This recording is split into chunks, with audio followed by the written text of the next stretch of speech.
roll the dice. If you're gonna try, go all the way. Otherwise, don't even start. If you're gonna try, go all the way. This could mean losing girlfriends, wives, relatives, jobs, and maybe your mind. Go all the way. Could mean not eating for 3 or 4 days. It could mean freezing on a park bench. It could mean jail. It could mean derision. It could mean mockery, isolation. Isolation is a gift. All the others are a test of your endurance, of how much you really want to do it. And you'll do it, despite rejection and the worst odds. And it will be better than anything else you can imagine. If you're going to try, go all the way. There's no other feeling like that. You'll be alone with the gods, and the nights will flame with fire. Do it, do it, do it. All the way, all the way.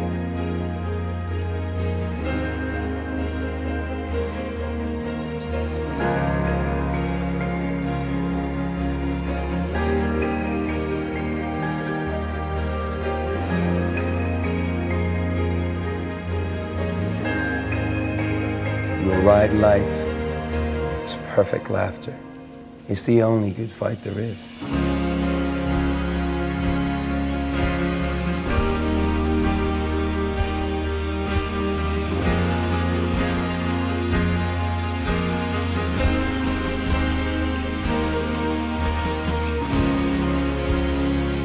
Boys, you must strive to find your own voice. Because the longer you wait to begin, the less likely you are to find it at all. Thoreau said most men lead lives of quiet desperation. Don't be resigned to that. Break out. I'm convinced that the only thing that kept me going was that I loved what I did. You've got to find what you love.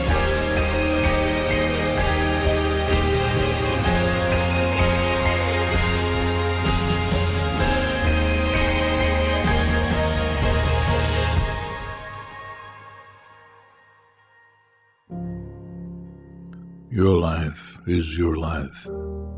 Don't let it be clubbed into dank submission. Beyond the watch, there are ways out. There is a light somewhere. It may not be much light, but it beats the darkness. Beyond the watch, the gods will offer you chances. Know them. Take them. You can't beat death, but you can beat death in life, sometimes. And the more often you learn to do it, the more light there will be. Your life is your life. Know it while you have it. You are marvelous. The gods wait to delight in you.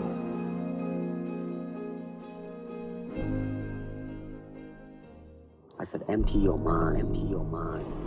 Be formless, shapeless, like water. Now you put water into a cup, it becomes the cup. You put water into a bottle, it becomes the bottle. You put it in a teapot, it becomes the teapot. Now water can flow, or it can crash. Be water, my friend.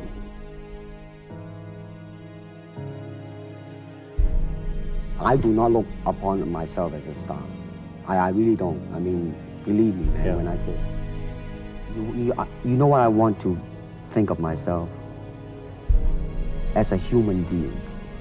Because, I mean, I don't want to sound like, as Confucius say, but under the sky, under the heaven, man, there is but one family. It just so happened, man, that people are different. So therefore, they are coming in to and ask me to teach them not so much of how to defend themselves or how to do somebody in. Rather, they want to learn to express themselves through some movement, be it anger, be it determination, or whatsoever. Don't think, feel. It is like a finger pointing away to the moon. Don't concentrate on the finger or you will miss all that heavenly glory.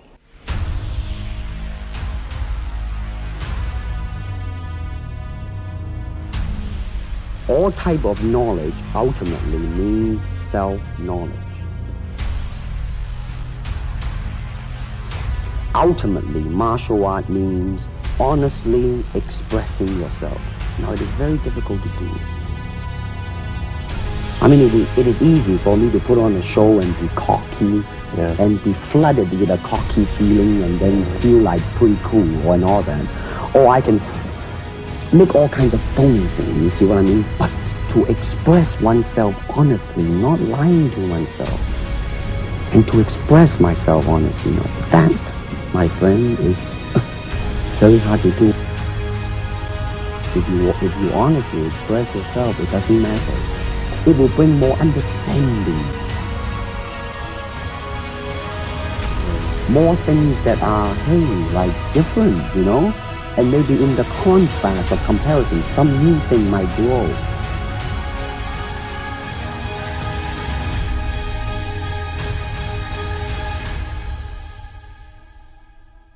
It's not difficult to learn and speak the word. The hard thing, the difficult thing, it's behind what is the meaning, what brought on the expression and feelings behind those words. The successful ingredient in it was because I was being Bruce Lee. Yourself. Myself, right. And did that part, just express myself, like I say, honestly express myself.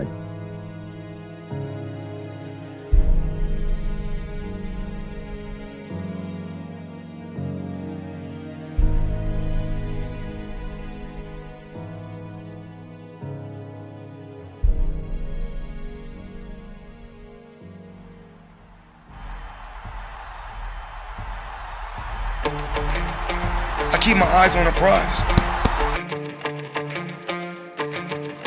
You want to be always pushing beyond what you're comfortable with.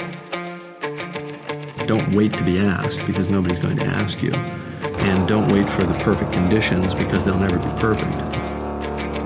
Did nobody get in there and put the gloves on for me? Did nobody go out there on that road and run miles and miles for me? Nobody took the broken ribs. Nobody took the bloody nose. I did it all. I dedicated myself to my craft, and I bust my ass. It's never personal for me. It's always business. And you just have to take the plunge. I never overlook no opponent. I train for every fighter the same way. I push myself. I believe in my skills and I believe in my talent.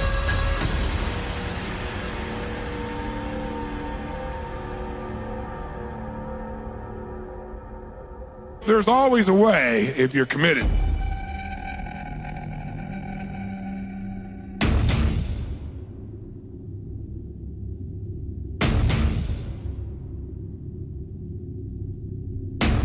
Just got to keep changing your approach. You got fighters that may be faster than me. You got fighters that may hit harder than me.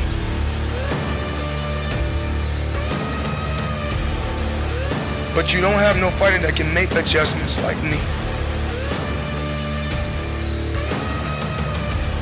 You don't have fighters that can be on my level mentally. It's never personal for me. It's always business. You get to where you're trying to get to by staying focused, staying on a parallel path. My thing is this, I keep my eyes on the prize. I never focus on things outside the ring. My focus is the guy that's in front of me.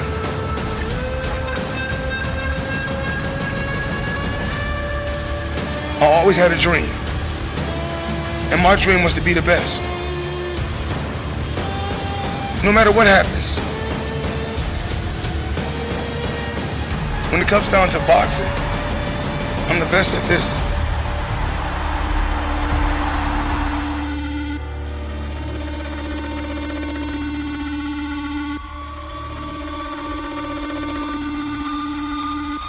Right now, do you believe you're the best in the world?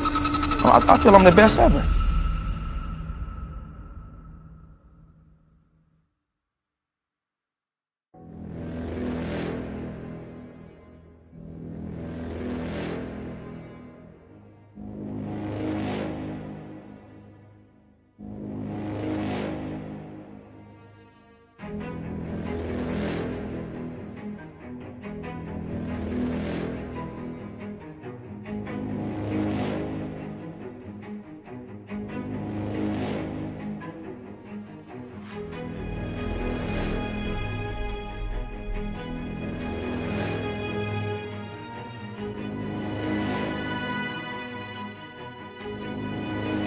The separation of talent and skill is one of the greatest misunderstood concepts for people who are trying to excel, who have dreams that want to do things. Talent you have naturally. Skill is only developed by hours and hours and hours of beating on your craft.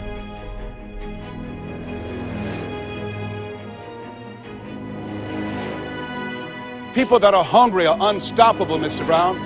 People that are hungry, no excuse is acceptable. Go out and face the music, young man. And don't forget, stay hungry. Are you willing to keep working on? Are you willing to realize that you have not done your best stuff yet, but you can better your best? Give everything you got to me, not because of the school. The only thing that I see that is distinctly different about me is I'm not afraid to die on a treadmill. You might have more talent than me, you might be smarter than me. There's two things. You're getting off first, or I'm gonna die. It's really that simple.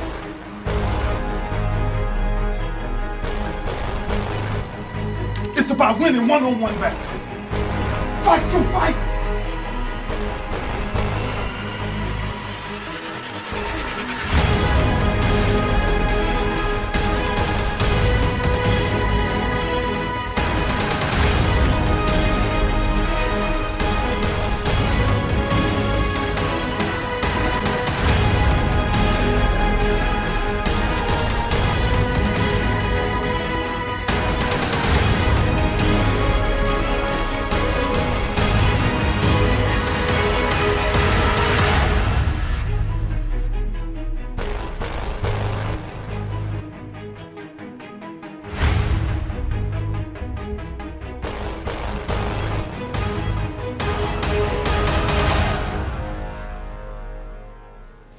Great moments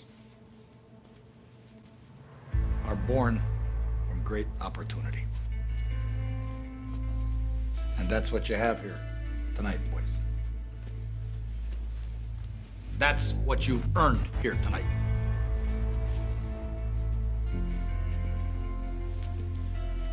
One game. If we played them 10 times, they might win 9. Not this game. Not tonight. Tonight, we stay with them. And we shut them down because we can. It's one game that happens once a day somewhere around the world where it's the game. It's the game that nobody but you think you can win. It's one game around the world, and somehow it blessed us, and it's here. It's here. Because don't nobody but the people in this locker room think we got a fucking chance to bust their ass. My heart been pumping, my body been getting hot. I thought I was nervous. I said, damn, man, I felt it twice before the game. I was nervous. Yeah, I look around, I see some people faces got the same as mine. I said, oh, man, they can't be nervous. Ain't no way they're nervous. scared. I ain't nervous. My heart slowed down a little bit. I ain't nervous no more. I'm like, all right, I'm good. Come back. You come back. I'm like, damn, what is this feeling? I'm like, am I scared? I look around like, oh, he got the same face I got. He can't be scared. He ain't scared. I ain't scared. What's this feeling? I look around. It's adrenaline. I'm ready for this game. I'm not gonna let you come in my house, in my room,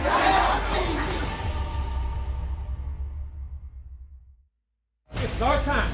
Ain't no time now to worry about what the outcome is. Don't look at the scoreboard. One play at a time. From the first play to the last play. Give it to them. One time. First play to last play. Don't get what's yours. You determine what happens to you. You control your outcome.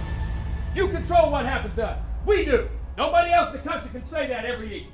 We always do.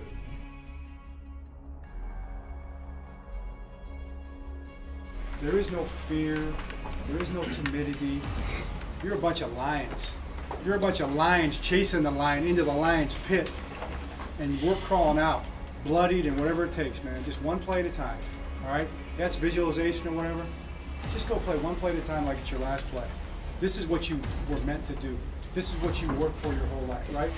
Let's go out and do it, man.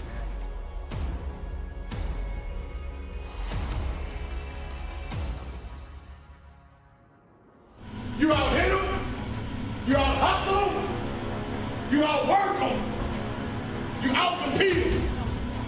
Out hit hustle, out hit them, out hustle them, out compete them. Then everything else will fall into place. Everybody holds on to that rope. You hold this team tight, you hold that rope tight. If somebody starts to slip off, you hold that goddamn off till your fingers start to bleed.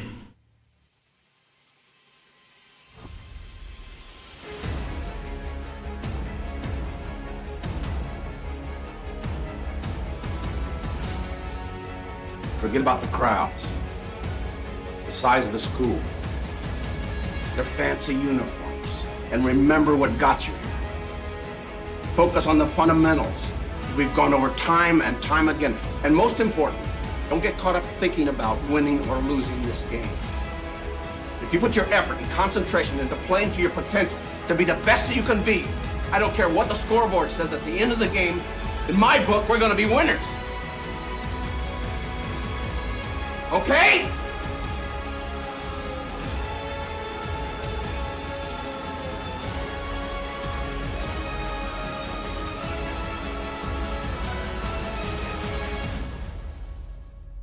It's about flesh and blood.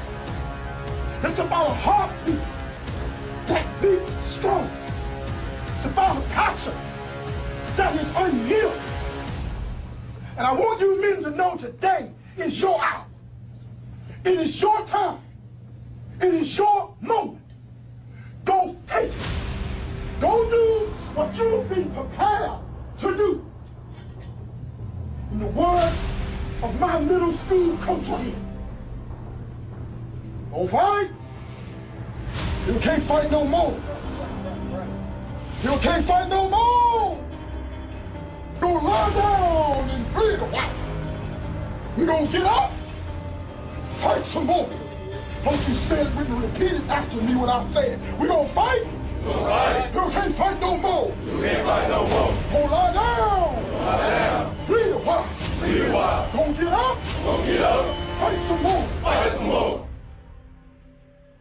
Champions know what fucking happens here. Switch on, switch off. Switch on, switch off. Fuck the outside, the exterior conditions. It all happens internally, and they know that inside the fucking mind. You give me a guy who fucking got that right, he will kick the fucking crap out of the guy who's in the fucking gym 6 or 7 hours a day, carrying his fucking cooler, 3 or 4 personal fucking trainers, all the functional training equipment and everything else. Give me the guy who's got it fucking here. All the great, incredible athletes, they don't stand in the mirror and say, my work is done. They say the work begins tomorrow anew with new knowledge. I start all over again. That's why they're fucking champions. That's why they're champions. I can see it in entire preparation, man. The power of preparation. It lets you see and react. Now, trust tonight. It's going to be important. Trust the coach. Trust the guy beside you. Trust your eyes and trust yourself. See it, make it. See a little, see a lot. See a lot, see nothing. Discipline. Look at what you're supposed to look at. Don't try to be the hero. Heroes are guys that do their job consistently every day. Do the right thing over and over, and you beat them with consistency. Over and over and over. Know what you got to do, but you understand it's going to be physical, man. It's got to be physical. It's got to be nasty. Understand something, guys. Nothing worth ever having in this world comes easy. Nothing's going to come easy tonight. Understand that from the first play to the last play. This team's going to play your tail off. That's good, because we're going to play their tail off. That's what it's about. The things you remember in life are the things that are hard to get. Like what you've been able to persevere through, push through, overcome to be where you're at right now. It's a special group of guys sitting in this room. It's an elite group of guys. They're doing things that may never be done again. But understand something, every time you go out, you got to prove your stripes. Score of every game when you start, 0-0. You don't get to carry no points over, you don't get to carry anything over. You got to start, you got to finish. But here's the great thing. You control what happens to you. The greatest thing in life you guys got to understand, you control the outcomes of everything that happens to you. By the decisions you make, the preparation, and your actions. In the field, off the field. That's what this is about. You controlling what happens to you. It's in our hands. What we do, how we do it, the way we do it.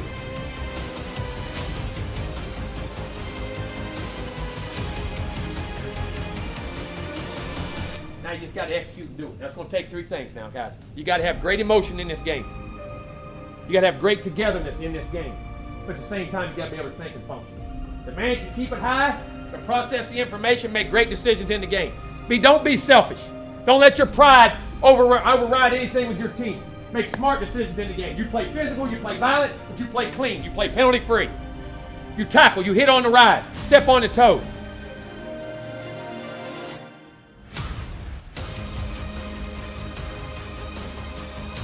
My mind start making up excuses why I can get away with not doing it.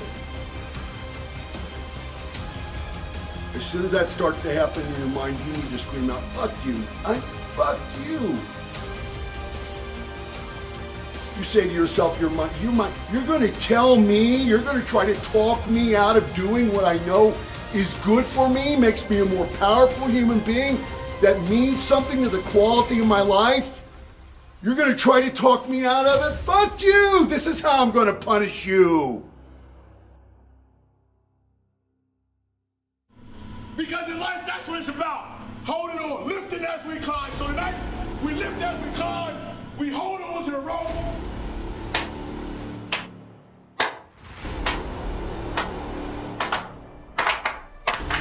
All right, let's go.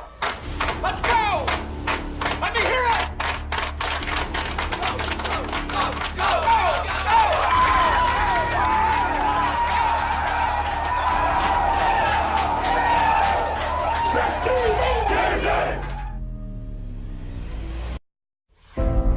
The native son of Dublin, Ireland, here's the CWC reigning featherweight champion of the world. I still envision 2 and possibly 3 belts on my shoulder. The notorious Conor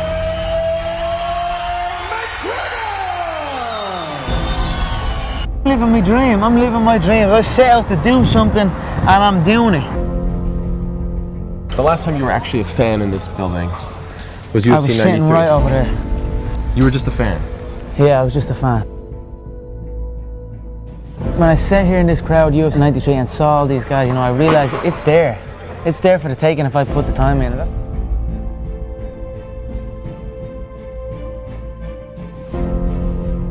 I don't listen to no one else. I don't hear about nothing else. I don't want to hear about nothing else. I still envision 2 and possibly 3 belts.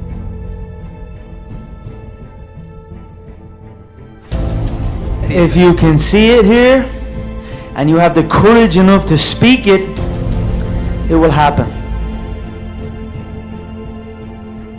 A lot of times people believe in certain things, but they keep to themselves. They don't put it out there. If you truly believe in it, if you become vocal with it, you are creating that law of attraction and it will become reality. I still envision 2 and possibly 3 belts on my shoulder. I just said it out straight, beg me. And they beg me. Look at everybody up here. They're all dressed like me. They're all trying to talk like me. They're all trying to be me. Everyone in the game wants this fight. This is the lottery fight. I realize like that this is attainable.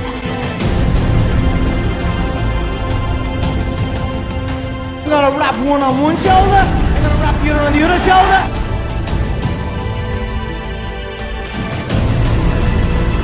It's a beautiful feeling when preparation meets opportunity.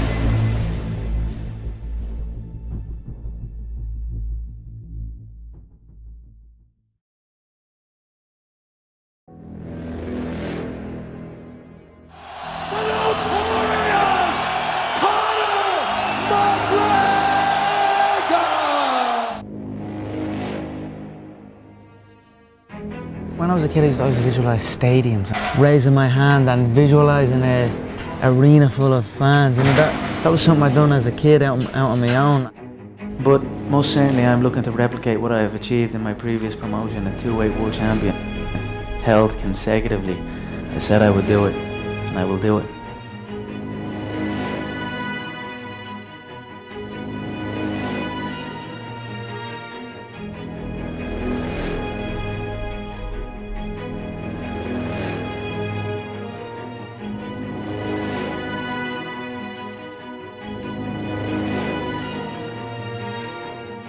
Sooner or later he's gonna fall. One of those elbows, one of those shots are gonna dig into that soft, sweet spot into the temple, and that's all she wrote.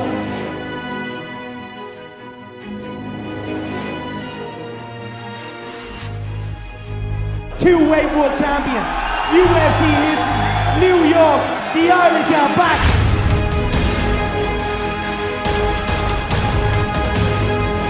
I just want to say from the bottom of my heart, I'd like to take this chance to apologize to absolutely nobody. What I dreamed into reality. Oh, that looks good. Oh, that looks lovely. It feels familiar. I saw it so clearly. I swear to God, I saw it so clearly, so consistently, until it's here in reality. So I've been saying this a long time, and I back it up. I back it up with work ethic. I back it up with hours upon hours of time and dedication. I never slip. I never take a second off this game. My dream is to be world champion, world lightweight champion in the UFC, have more money than I know what to do with, and have a great life for my kids, my grandkids, everyone in my family, everyone that's come up with me. That's my dream. My dream is to be #1, pretty much. My goal is #1 MMA. Listen, thanks everyone for coming out.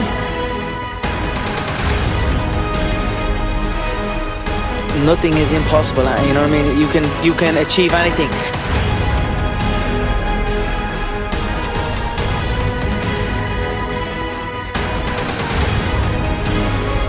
There's a reason why we're at the top of the game. Because of me and because of you. And I appreciate every single one of you. When things are going good and you visualize these good things happening, you visualize more good things happening, that's easy. What's not easy to do is when things are going bad and you're visualizing the good stuff.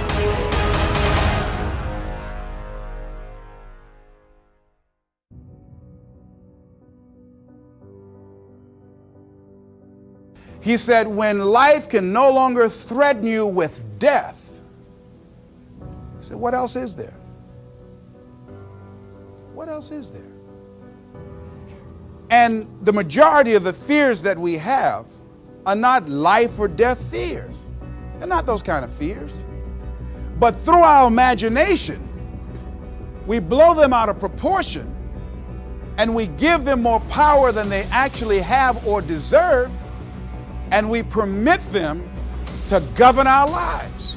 We permit them to determine how far we can stretch out on our dreams and discovering our stuff. And as we begin to look at ourselves and begin to, wait a minute, just getting to the point as you assess yourself and begin to prove yourself and just say, wait, hold a minute. I've been sweating this out. What's the worst thing that can happen to me on this? Will it kill me? Will I die? Why am I going through all of these changes over this? How much power does this really have? And am I the one that's feeding the power into it?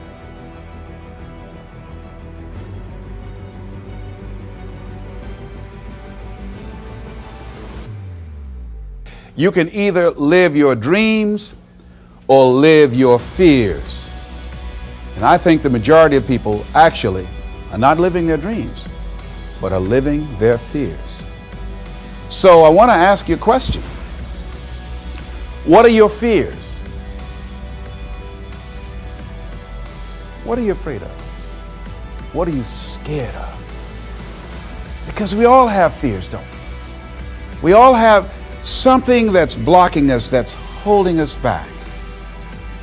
And as we begin to look at life, what we realize is that the reason that most people are not living out their true potential, are not doing all of the things that they would really like to do, is because of fear. What are the things that you fear that's been keeping you from living your dream? That's been keeping you from doing some things that you would like to do? Just think about those things. And how do we begin to handle that? Abraham Maslow said that life is about growth. And he said, you can either go back to your comfort zone, and there you won't find any growth, or you must be willing to go forward and face your fears again and again and again. Because you're never going to have a fear-free existence. I mean, some fear is acceptable and legitimate. There are some things that you really should be afraid of. Now, you shouldn't allow it to immobilize you. You acknowledge it, you take it into account, and you carry yourself accordingly. There are times that we should proceed with caution. But it's the difference between being stopped by fear.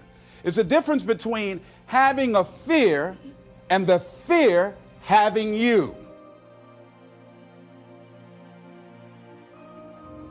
So deciding as you look at your life, as you look into the future and say, what fears am I holding on to? What fears that I'm allowing to imprison me, that's keeping me from breaking out, that's keeping me from living up to my true potential, that's keeping me from really being happy, that's keeping me from having a sense of adventure and excitement in my life? What's keeping me from controlling my destiny? What fears that I'm giving that permission to? Notice what I said, that we must give our permission to fear to immobilize us. Because whatever discomfort you experience, whatever challenges or difficulty that it is, you got to handle it. You got to go up in there and wrestle with it. Will it be easy? No. Will it be challenging? Yes. A friend of mine who's going into recovery. He's been addicted to crack cocaine for years and alcohol. And he was talking about how challenging it was and why he was dreading going into cold turkey. I said, what do you want me to tell you? That it's going to be a picnic? No, it's not. It's going to kick your butt? Yes, it is. Are you going to want to die? Yes, that's a part of it. But that's just what you must go through in order to get where you want to go. And guess what? You are strong enough to do it. You're strong enough, and your life is worth whatever you have to go through to get past this addiction. Whatever you have to do. This dream you got, whatever you want to do, will it be easy to just run out there and do it? No. Will it happen overnight? No. Will it be a struggle? Yes. Will there be times when you can't make ends meet? Yes, that's a part of it. Will there be times you won't know what to do? Yes, that's a part of it. See, when you are not filling your life with the things that you are capable of doing, see, we all have some stuff that we've been given. And I don't think that it's optional for us to sit on what we have. See, if you're sitting on what you have, what you've been given, and I think everybody's been given something to bring to the planet, that only you can do that, only you can perform that, only you can initiate that activity. And if you don't do that, if you're not filling in your life with your life work or your mission, then there are gaps in your life. And what we do when we're not living out our true identity, we begin to fill the gaps. We fill the holes with garbage. Alcohol, drugs, worry, self-destructive behavior. So when you begin to look at your life and you know that you're not doing what you can do because you have allowed yourself to be held captive by your fears. Now, when you don't have a true appreciation and acceptance for who you are, and you allow yourself to be immobilized by fear, what happens in the process is that you begin to abuse yourself. You begin to sabotage your life, you begin to sabotage your dreams, you begin to unconsciously work against yourself. You become your own worst enemy. So what do you do about that? Well, you begin to realize that your dream and your gifts have so much meaning and so much value for you till your hunger for them will begin to push you past the fear. Your hunger to have them will give you a special drive. As you work on yourself, as you begin to acknowledge your true identity, the true power that you have, the true capacity you have to bring about change, the miracle-working power that you have within yourself to do the things that you want to do.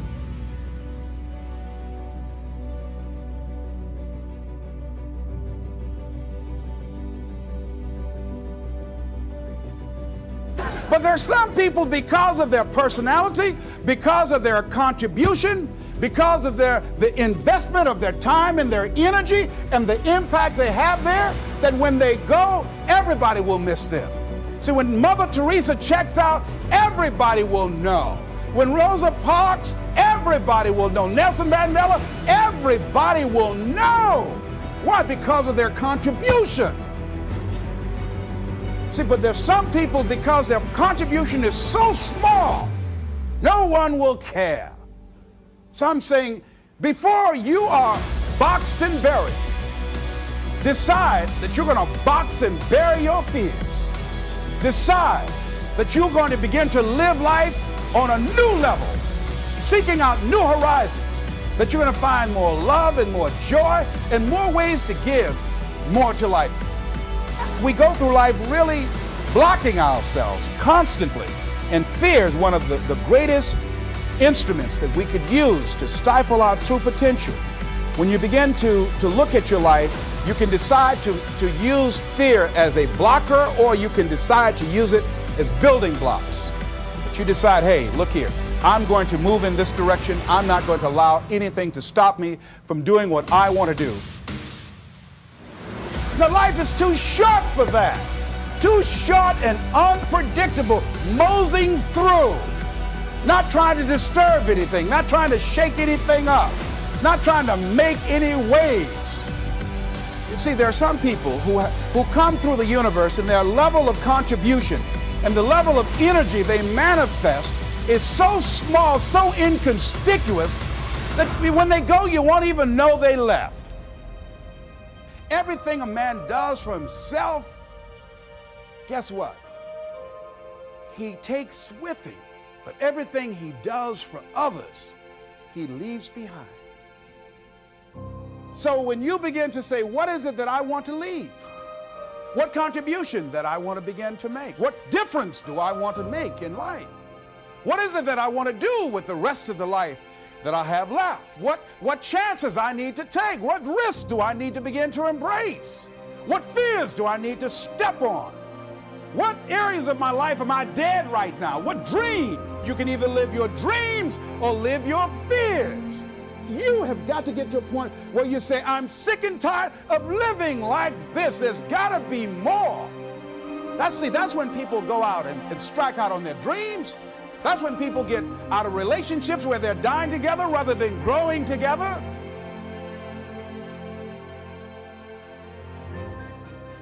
The impulse to dream has been slowly beaten out of me through the experience of life. And most people, ladies and gentlemen, have stopped living their dreams because of the lessons they've learned from life or things they've picked up, because we've only been born with two fears: the fear of a loud sound or the fear of falling. And all the other fears are fears we learn, fears we pick up. Whatever you're scared of, your life, the value you brought to the planet, far more important than whatever you're afraid of. You're stronger.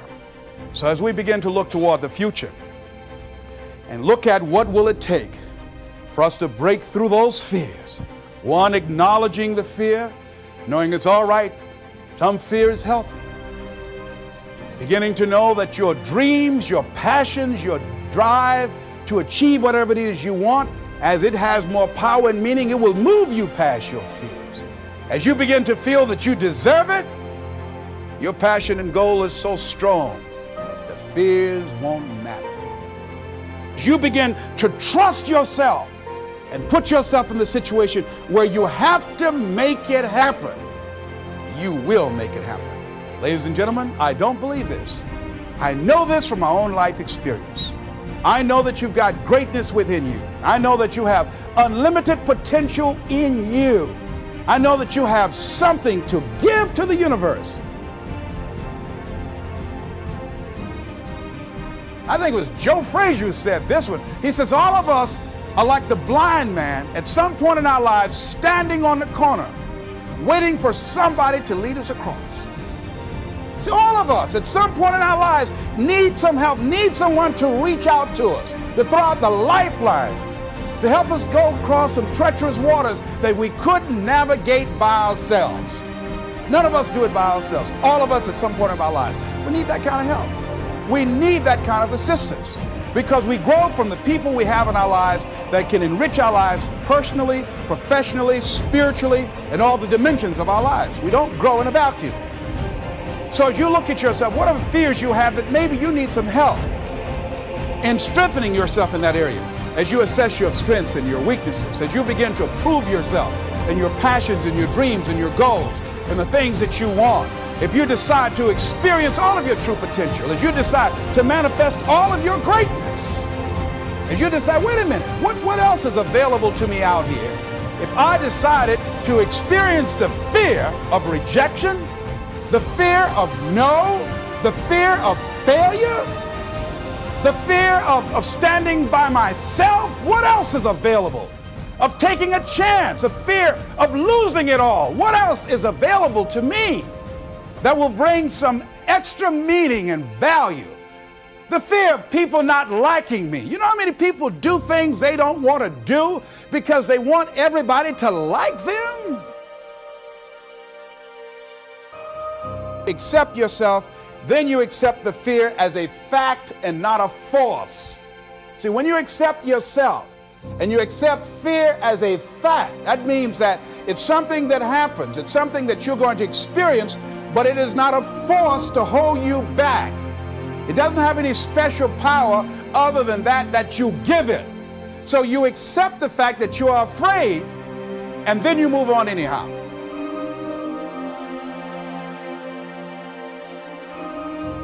You can have fears, but don't surrender. Don't let your fears have you. You're more than capable of making this your decade.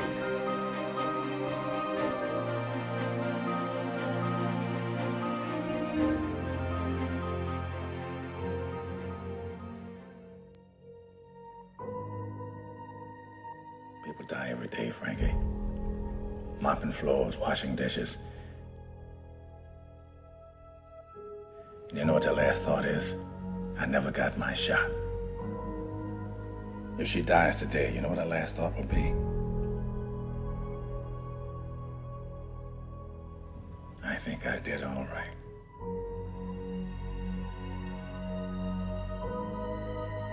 The outer night that covers me black as the pit from pole to pole. I think whatever God there may be for my unconquerable soul. In the fell clutch of circumstance, I have not cried aloud. Under the bludgeonings of fate, my head is bloody, but unbowed.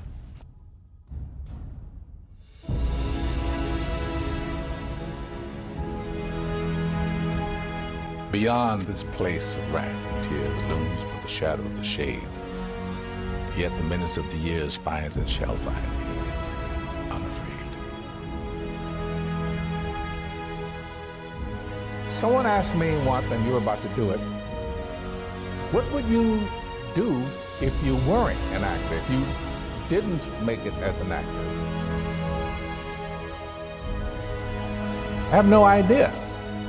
I would act somewhere. Maybe I'd be driving a cab, maybe I'm working in somebody's yard, whatever I'm doing, I will act. Because I'll die if I don't.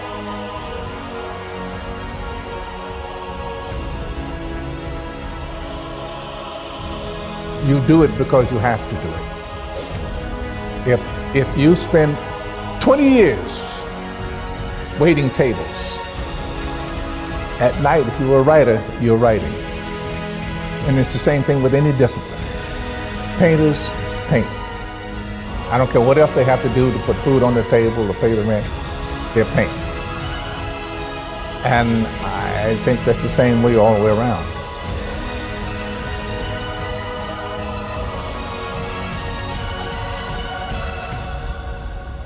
Writers write, painters paint, actors act.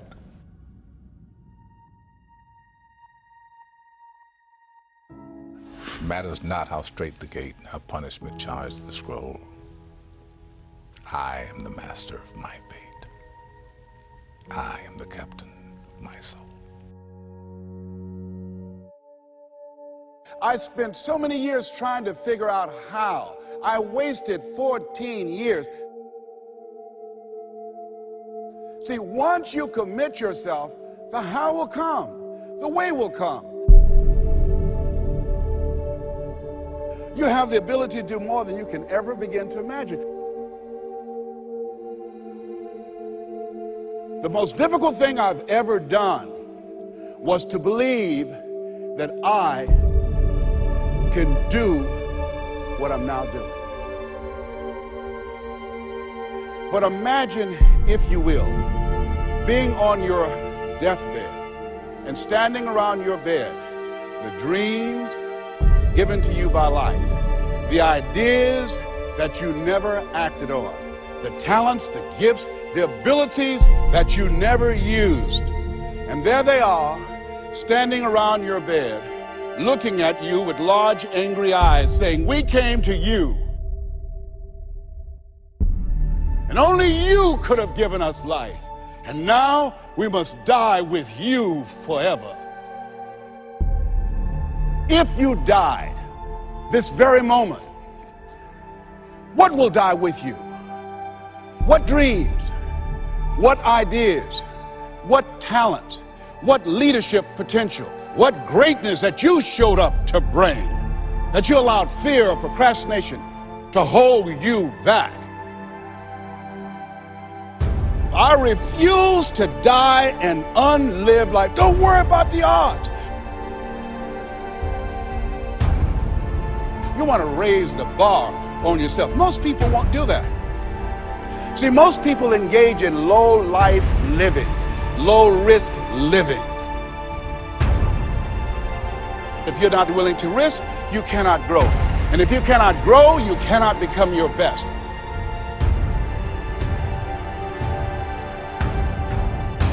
And if you cannot become your best, you can't be happy.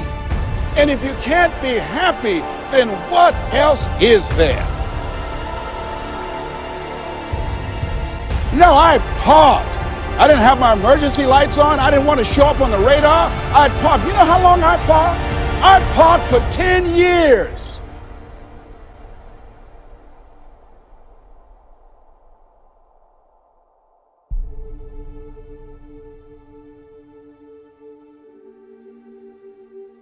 Unless you attempt to do something beyond that which you've already mastered, you will never grow.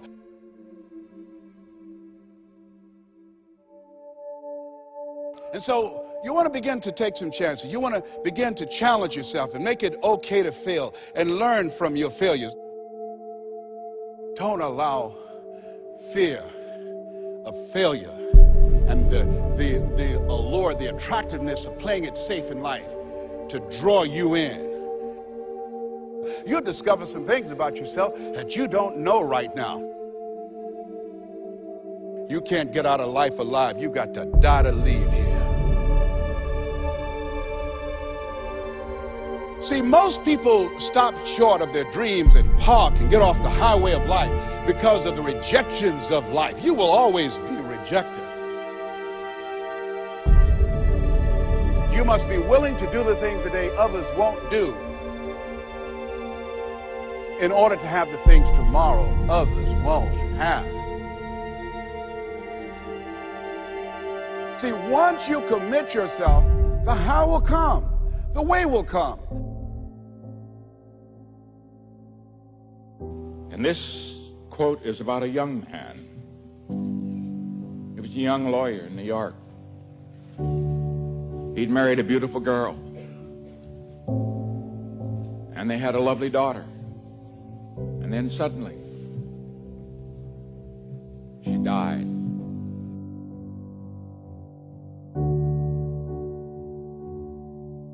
And this is what he wrote.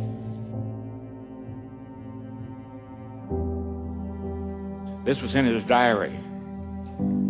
He said, "She was beautiful in face and form, and lovelier still in spirit.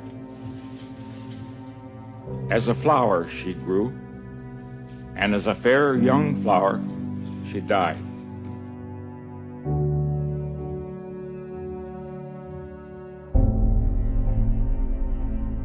And when my heart's dearest died,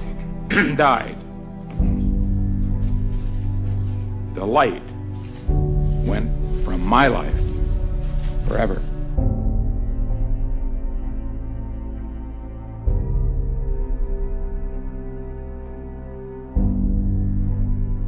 He thought the life gone from his life forever, but he went on.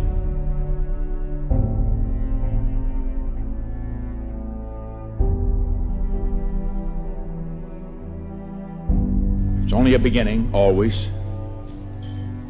The young must know it, the old must know it, because the greatness comes not when things go always good for you, but the greatness comes and you're really tested.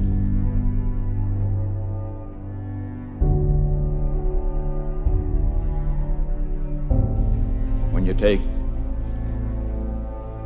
some knocks, some disappointments, when sadness comes. Because only if you've been in the deepest valley can you ever know how magnificent it is to be on the highest mountain.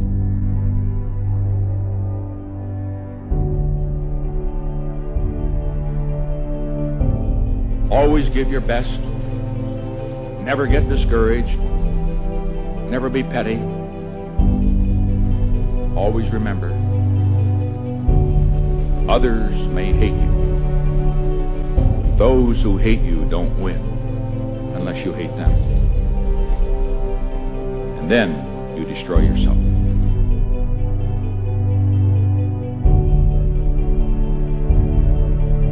That a lobster is a soft, mushy animal that lives inside of a rigid shell. That rigid shell does not expand. As the lobster grows, that shell becomes very confining, and the lobster feels itself under pressure and uncomfortable, casts off the shell and produces a new one. Well, eventually, that shell becomes very uncomfortable as it grows, and the lobster repeats this numerous times. The stimulus for the lobster to be able to grow is that it feels uncomfortable. Now, if lobsters had doctors, they would never grow. Because as soon as the lobster feels uncomfortable, goes to the doctor, gets a Valium, gets a Percocet, feels fine, never gets off its shell. So we have to realize that times of stress are also times that are signals for growth. And if we use adversity properly, we can grow through adversity.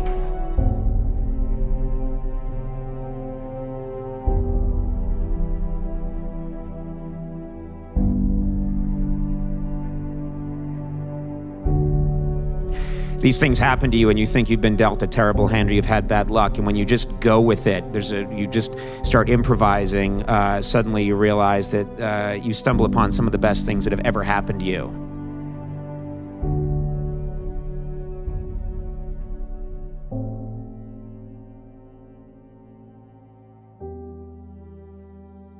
He thought the life gone from his life forever, but he went on.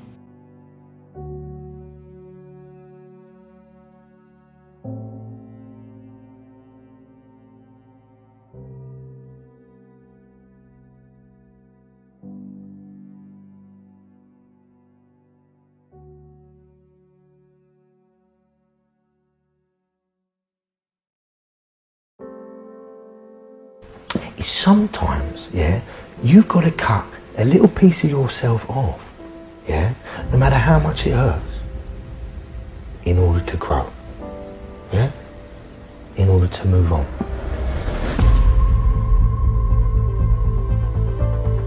I read some words that I found extremely powerful that I've been carrying with me ever since. It is not the critic who counts, not the man who points out how the strong man stumbles, or where the doer of deeds could have done them better. The credit belongs to the man who is actually in the arena,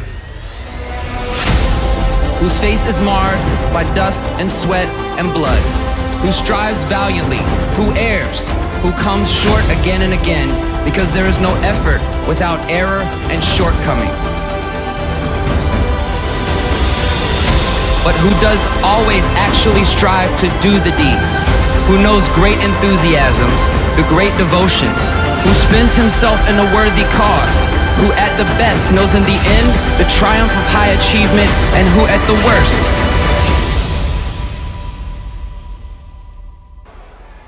if he fails, at least fails while daring greatly, so that his place shall never be with those cold and timid souls who neither know victory nor defeat.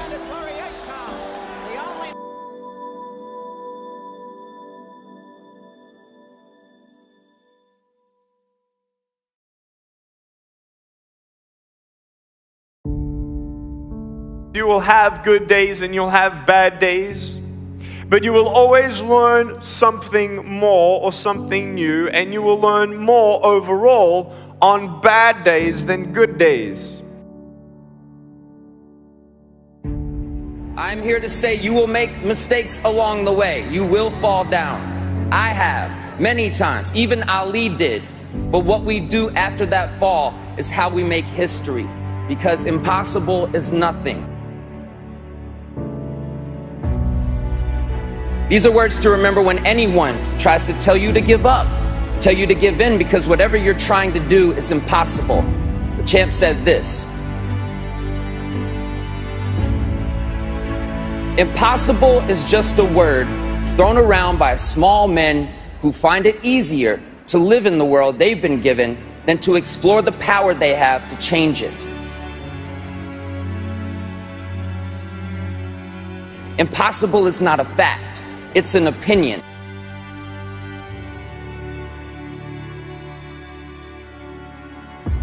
Impossible is potential.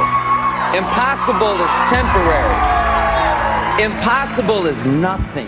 Muhammad always predicted from a small boy that he would be the world's heavyweight champion. He always said, told the kids in the neighborhood, I'm going to be champ of the world, I'm going to do this, I'm going to do that.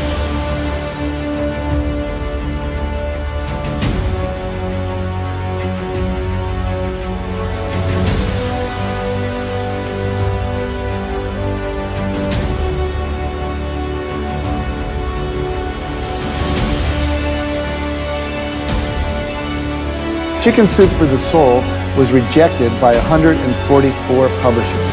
144 publishers said, we don't want to publish a collection of short stories.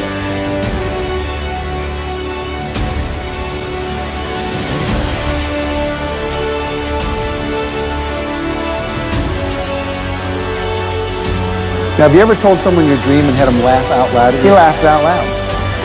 Now, if we had given up after 100 publishers had said no, I wouldn't be standing here today. And so you've got to be willing to persevere. Because we didn't take no. See, when the world says no, you say next.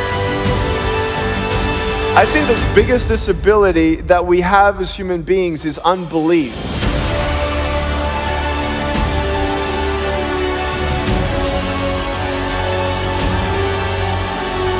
So what we have is this endless possibility, but you have to persevere. It's as if the universe tests our commitment.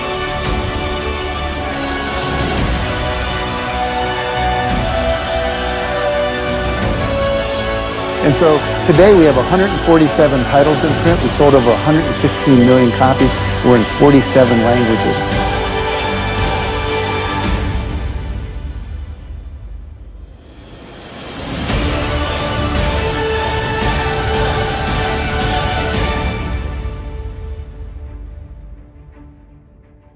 Everything starts with a vision, and a man without vision dies.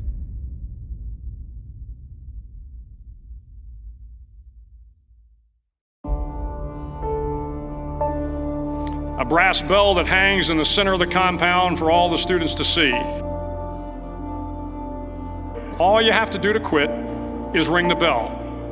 Ring the bell, and you no longer have to wake up at 5 o'clock. Ring the bell, and you no longer have to be in the freezing cold swims. Ring the bell, and you no longer have to do the runs, the obstacle course, the PT, and you no longer have to endure the hardships of training. All you have to do is ring the bell to get out. If you want to change the world, don't ever, ever ring the bell. I have to shut it all out. The noise, it's loud. You have to cancel out the noise and remember that it's your thoughts that matter. I'm young, I'm handsome, I'm fast, I'm pretty, and can't possibly be beat. This is my moment for me.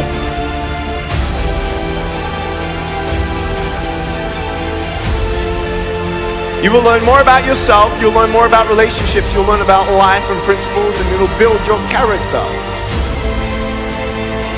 So if you're willing to decide what you want, believe it's possible, consciously envision the future, feel the feelings of what it would feel like if you had achieved this goal, you can have anything, and then you take action.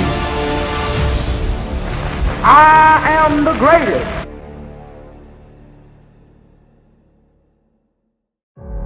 Even though I was having these troubles at home, and even though I had no job, no security, you know what I mean, or whatever, didn't know what I was doing. If it didn't happen, it didn't happen, but I still was able to feel like it was. Isn't it like a kid would use his imagination? I was basically just using my imagination.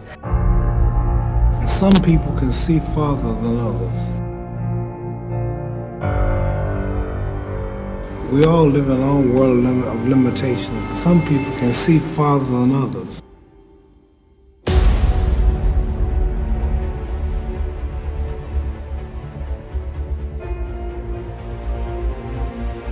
I have a big vision. I put a lot of effort, a lot of sacrifice in things I do. If I don't do it, it means I don't believe in it. In this, I believe very strong, and I will not give up until I'm top of the world. So that's the way it works. You aim for the top, you don't aim for the second. Second place is the first place among the last ones, and that's not my target. I try to do it almost every day.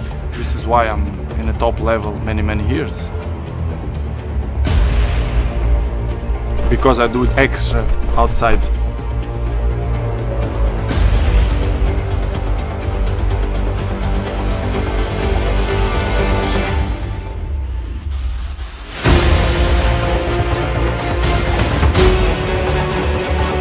When I'm 12 years old, most of the people told me, Cristiano, you are a very good talent player, but you are very skinny, very slim. And I put it in my mind, the body we can improve. can improve. You go to gym, dedication and hard work, you can improve. So I've improved myself. A lot of times people believe in certain things, but they keep to themselves. They don't put it out there. You truly believe in it. If you become vocal with it, you are creating that law of attraction, and it will become reality.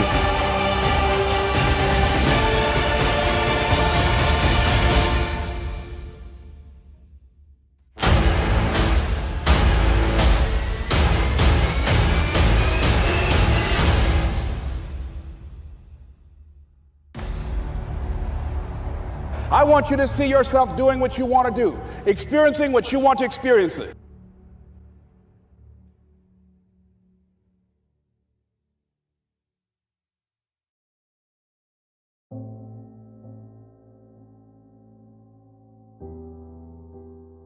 Everyone's unique. You know what I mean? You take, like Bruce Lee said, you take from everyone. And you use what is useful and you discard what is not, and you add what is uniquely your own. Having what you want to have, doing what it is that gives your life some meaning and value.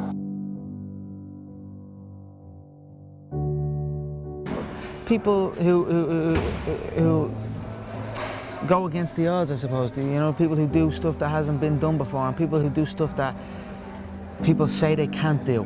That inspires me. Hard workers, people that are chasing their dream no matter what people are saying, no matter what people think.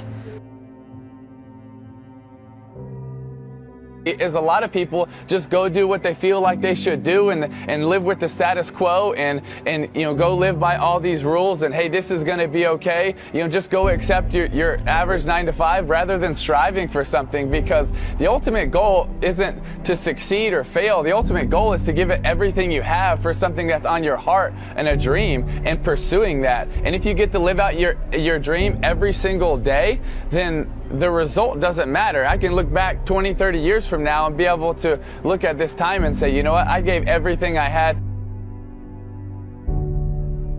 Dreams are based on something that's in your heart, that are passions, that are something that you want to go try, not on chances.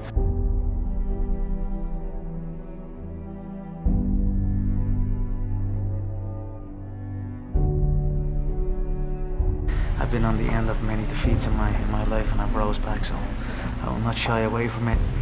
I will not make excuses for it. I will assess it and come back. If you can see it here, and you have the courage enough to speak it, it will happen. I'll never lose a fight. It's impossible. Tell him. It's impossible. Never lost a fight in your life. Ask any of my fans when was the last time they lost. I'm too fast. Champion from I'm the king. King born the champ. If you like to lose your money, be a fool and bet on Sonny. Liston will kill him. He'll kill him in the first round. I'll be Liston in 3 rounds. Okay, Liston in about 4. Liston by 2. 2. Liston in 3. One Liston. One Liston. Second round Liston. Liston in 4. Saying I'm gonna do something, putting it out there for the world to see, and then going out and doing it. There's no better feeling in the world than that, and it's as easy as that. Say what you're gonna do, and go and do it. I still envision 2 and possibly 3 belts.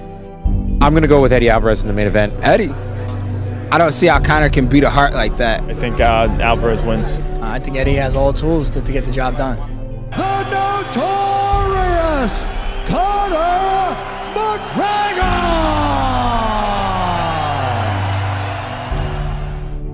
3/4 of a mile, the effort was still barely perceptible. The time was 3 minutes, 0.7 seconds. A 4-minute mile was possible. Somehow, to do it, I had to run the last lap in 59 seconds. I felt that the moment of a lifetime had come. Those last few seconds seemed never-ending. The faint line of the finishing tape stood ahead as a haven of peace after the struggle. I knew I had done it before I even heard the time. I felt as if I was too close to have failed.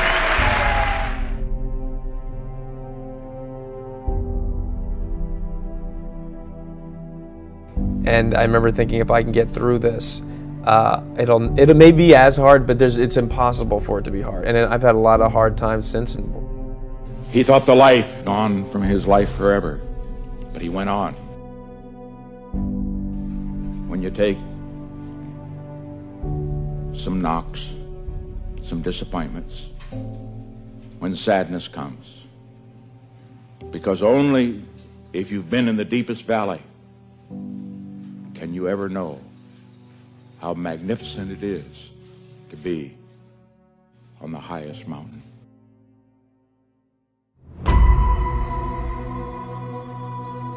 Stop living like you have 1,000 years to live. When I say that you have greatness within you, this is no slogan. This is what I know. You can do more than you are now doing. Most people, only 1% are willing to do the work. If you want a thing bad enough to go out and fight for it, to work day and night for it, to give up your time, your peace, and your sleep for it, and if you gladly sweat for it and fret for it and plan for it, and lose all your terror of the opposition for it, and if you simply go after that thing that you want with all of your capacity, if neither cold poverty, famish, or cold, sickness or pain of body and brain can keep you away from the thing that you want, you'll get it. See, we can't control the thoughts that come in our minds, but we can control the thoughts that we dwell on. This is my time. I own my life. I had to start thinking I have the ability to do this, and I had the mindset that I'm unstoppable. There's something in you that can transcend your circumstances, that can transcend the no's and rejections, that can transcend anything that you're going through. And so what we have to do is every day distract ourselves from the negative thoughts that's in our mind. I'm going to control my own destiny. I'm going to determine what I want to do, what I want out of life. And I'm willing to do what's required to make it become a reality. We've got to be hungry. People that are hungry are willing to do the things today others won't do in order to have the things tomorrow others won't have. People that are hungry are disciplined. People that are hungry are focused. People that are hungry are relentless. Most people just trying to survive.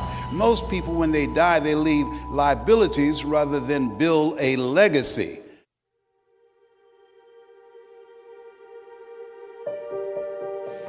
You have to do that sometimes. You have to say no to your friends to say yes to your work.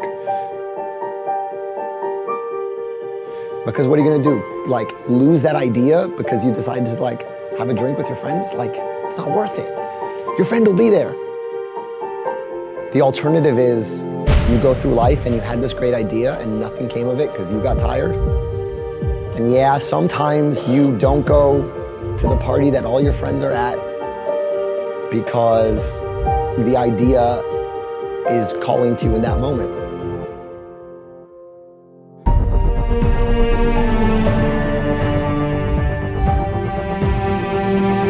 You should seek failures.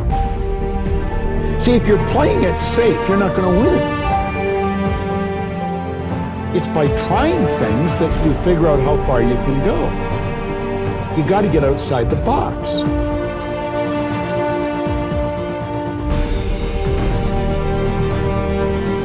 Success was the progressive realization of a worthy ideal. Anyone that has a goal and they're moving towards it, they're successful. They're scared. They're scared of complications. They're scared of failure. Failure is a big one that people are afraid of, but failure is one of the most important things you could ever have as far as the motivation to do things differently.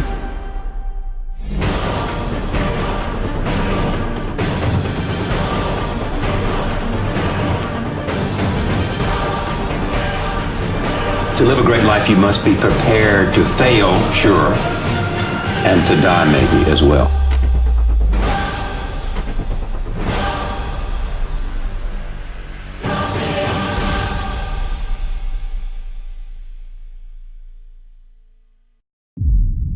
Tomorrow's not promised. I gotta get as much done as I can. Freedom is available to everyone. There isn't anyone that cannot live the way they want to live. See? Why don't they? Why don't they? They don't know. And they don't even know they don't know.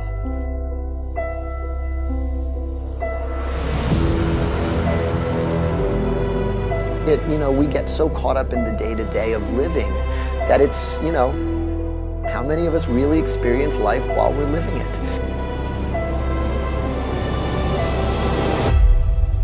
Do what you want to do with your life, right? Don't go be doing something you don't enjoy. Don't do something don't get locked into, a car that you can't afford and doing something crazy because you need the money. Don't do that. Do what you want to do. Do what the f is it that you really want to do? Because if someone else is doing it, you can do it, I mean, everybody makes their own path through this world, but a lot of people don't follow the path that they really feel pulled to.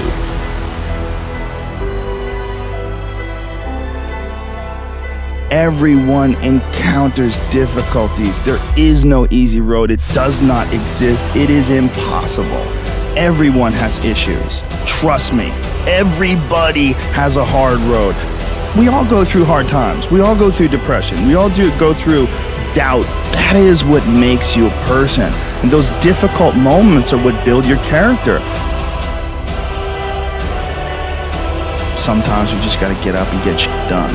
There's sometimes where you have to pull yourself up and you have to push forward even if you want to stay in bed.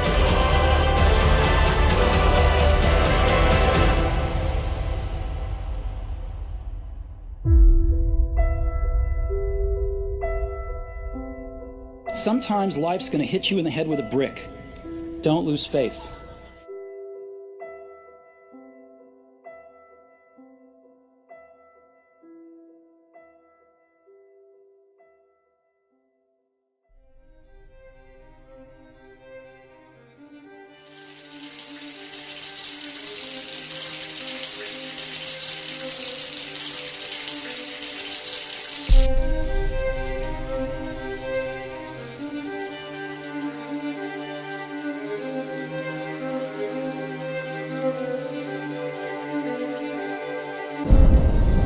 I wish there was no suffering. And it just comes with the job.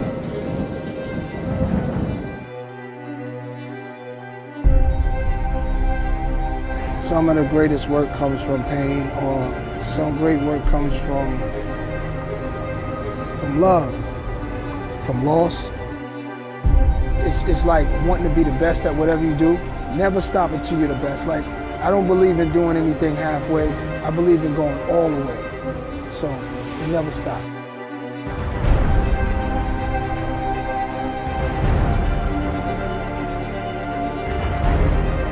When you see hard times and you get knocked down, get back up. And if you keep putting everything you got into it and you keep getting back up when you get knocked down, it's almost impossible to fail.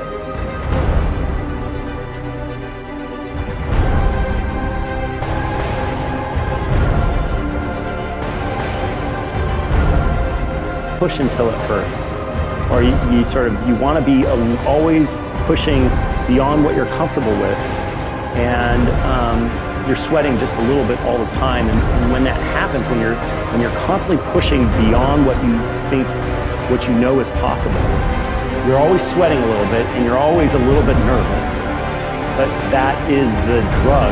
And so when you're pushing like that and you're never really relaxed, then it always feels small.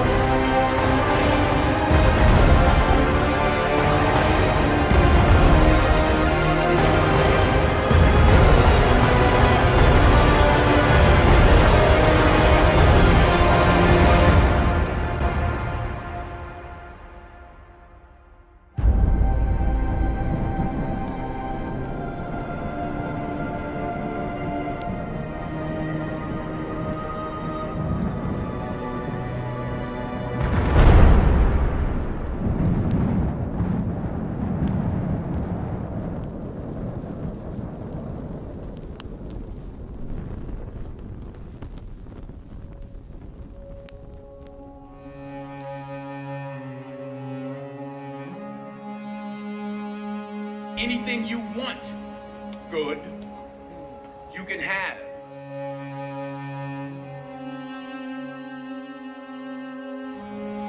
So claim it. Work hard to get it.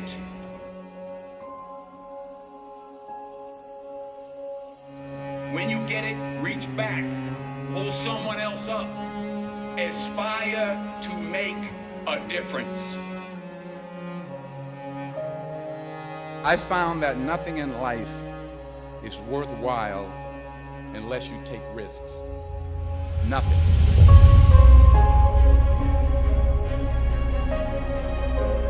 Nelson Mandela said, "There is no passion to be found playing small and settling for a life that's less than the one you're capable of living."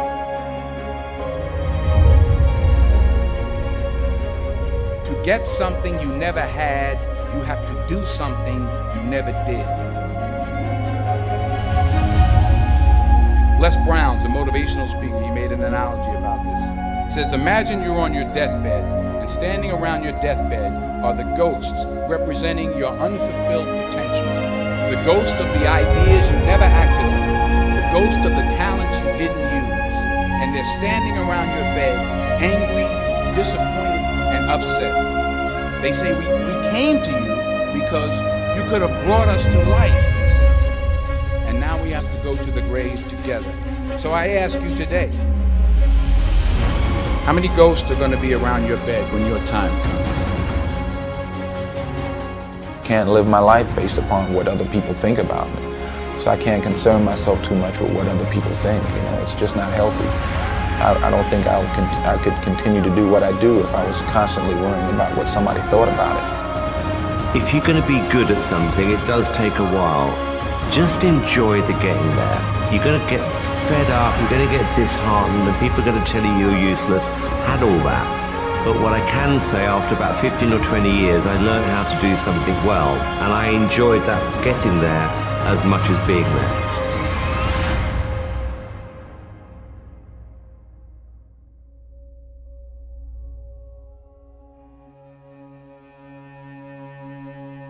Now, I'm sure in your experiences in school and applying to college and picking your major and deciding what you want to do with life, I'm sure people have told you to make sure you have something to fall back on. Make sure you got something to fall back on, honey. But I never understood that concept, having something to fall back on. If I'm going to fall, I don't want to fall back on anything except my faith. I want to fall forward. I figure at least this way I'll see what I'm going to hit.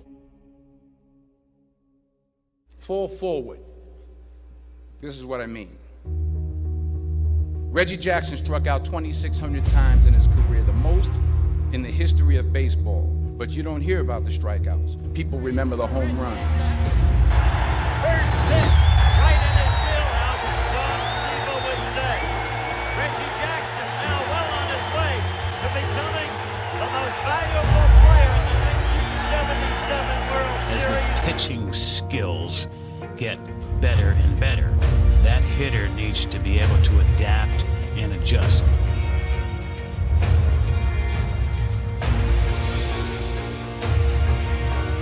The best thing that ever happened to me, the best thing that ever happened to me is I hit rock bottom. By far the best thing that ever happened to me is hitting rock bottom. I think for men, I have two boys and I'm gonna be in pain when I witness these guys go through this. But I think the best thing that can happen to a man is a heartbreak, a very strong heartbreak, and a very big failure early on in business. And it happened to me early on in life, both heartbreak and business. It happened early on because I thought I knew it all.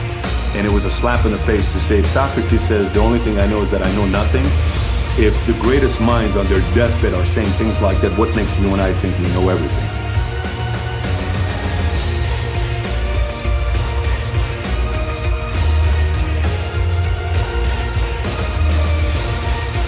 If I'm going to fall, I don't want to fall back on anything except my faith. I want to fall forward.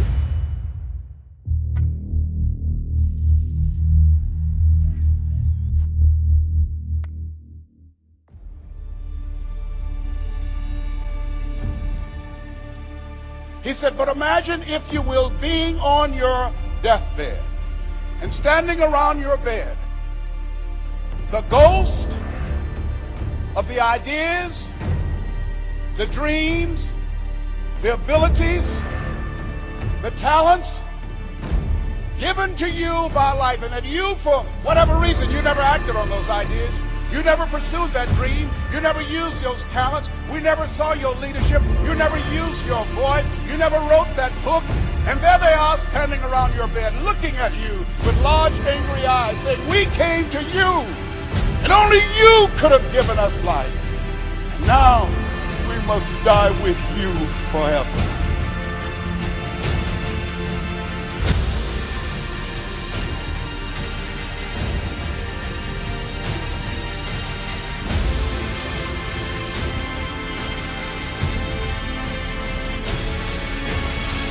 So it's not how much you have, it's what you do with what you have. And we all have different gifts. Some money, some love, some patience, some the ability to touch people. But we all have it. Use it. Share it. That's what counts. And the question is, if you died today, what ideas? What dreams, what abilities, what talents, what gifts will die with you?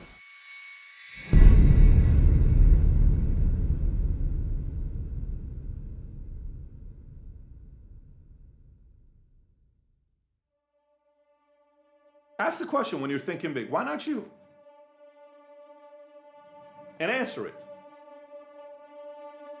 I'm not just doing this motivational video. Why not you? Why shouldn't you win? No, forget motivational. Let's get logical. Why not you? Actually answer that. Why can't you be somebody that can do something in your business that's never been done before? Why not you? Answer it. So give the argument. Logically, here's why not me. Because I don't work hard enough. You can fix that. Stop being lazy. Well, whatever, but because I'm not that good in sales. You can learn sales.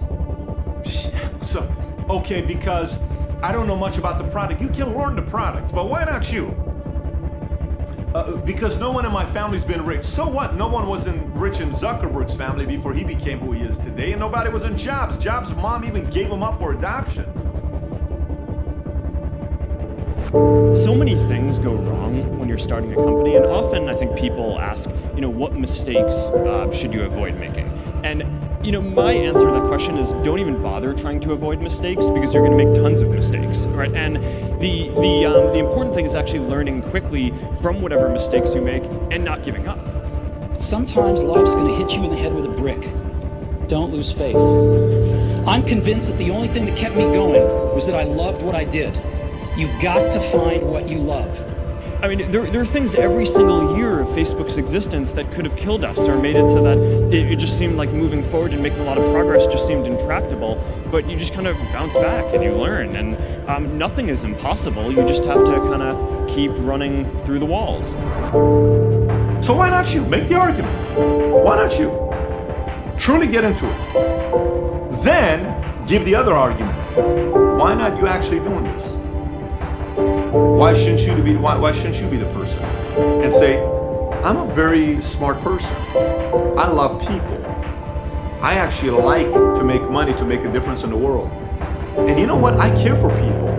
And I have some things I want to do. If I get money in my pocket, it'll be good. I'll do good with it. And I got a big heart, and I am talented, and and I know the right people. Boom! That's why not you.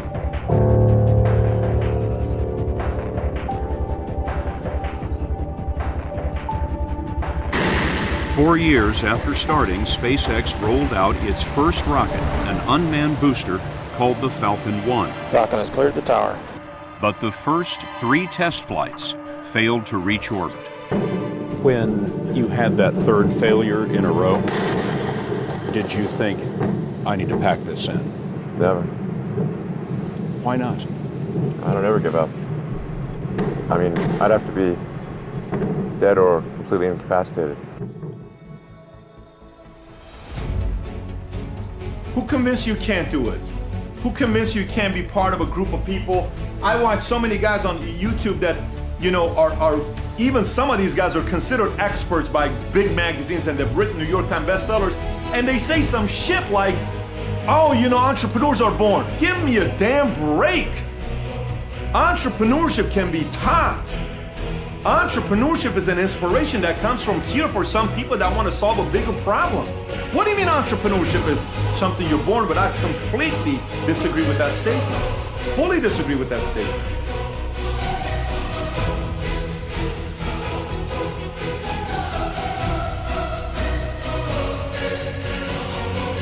If you want to do anything worthwhile in life, you've got to be hungry. And so I started working to develop myself. He said, I want you to practice every day being a disc jockey. I said, but I don't have any job now. He said, it doesn't matter. He said that it's better to be prepared for an opportunity and not have one than to have an opportunity and not be prepared. So every day I was working to develop myself. And that's what you must do. Entrepreneurship, it is a formula. If you hang around other people that think like this and you watch this video and you watch all of Valuetainment or some of the people that are feeding the right type of content to you and the right books you read, your imagination won't stop working. Because the entrepreneur is numbers, solving problems. How can I do it better, faster? Why can't you learn those skill sets? Why can't you? You can.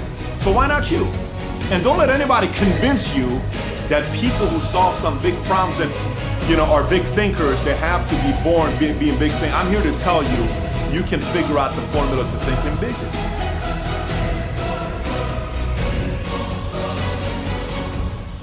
Greatness is not this wonderful, esoteric, elusive, God-like feature that only the special among us will ever taste. You know, it's something that truly exists in all of us. It's very simple. This is what I believe, and I'm willing to die for it.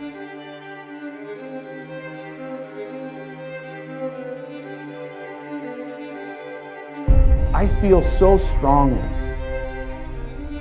that the reason I'm here is I dream big dreams. I dream the kind of dreams that other people said would not be possible. I'm also living proof. This isn't a Hollywood movie. I come literally from the other side of the tracks. If you saw where I grew up and we took a picture of it, the neighborhood, the setting, you'd say it's impossible that someone could come from there and get here.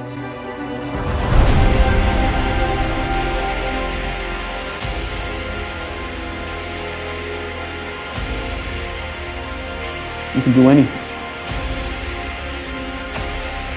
But there will be people along the way who will say to you, you know, you're dreaming too big. It's not possible. Those things just can't happen. Don't allow anyone, friend, family, acquaintance, teachers, whoever it is, don't allow anyone to tell you that what you are dreaming for yourself and your family is not possible. It is possible. Don't be one of those people 20 years from now are going to be walking around in a 9-to-5 job, miserable and angry and bitter because you let your dreams get away from you because you did not believe strong enough in yourself and what was possible. Don't allow that to happen. This is an unbelievable time. And I can't encourage you enough to continue to think that things are possible and that your dreams can come true.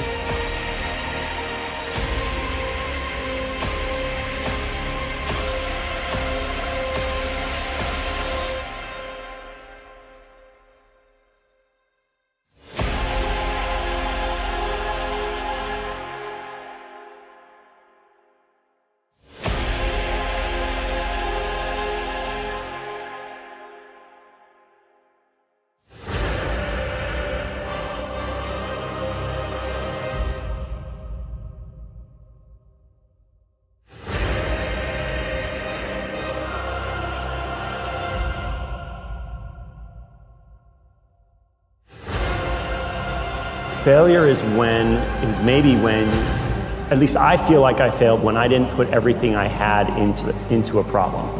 So really, it goes back to the analogy I made at the beginning, is if you don't put it all out there, if you don't put everything you got into solving the problem, then that's failure.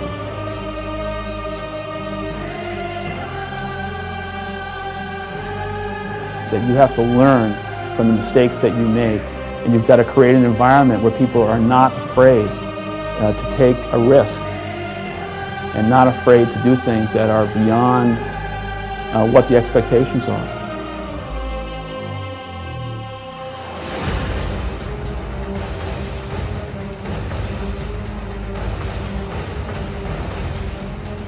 Fear is the disease. Hustle is the antidote. You can't count on sales. You can't count on anything but just crazy hustle and just grit your teeth, claw your way to success. There was just no easy way to do it.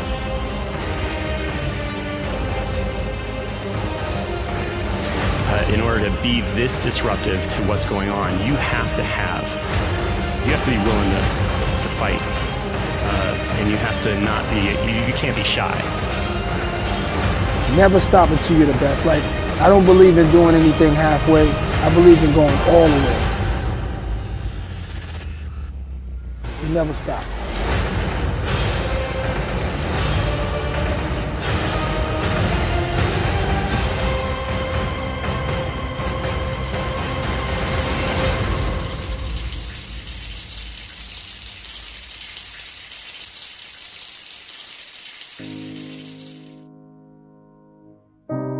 I'm not afraid to fail. I'm not afraid to fall over, make a mistake. That oftentimes cripples people on the onset of getting into anything.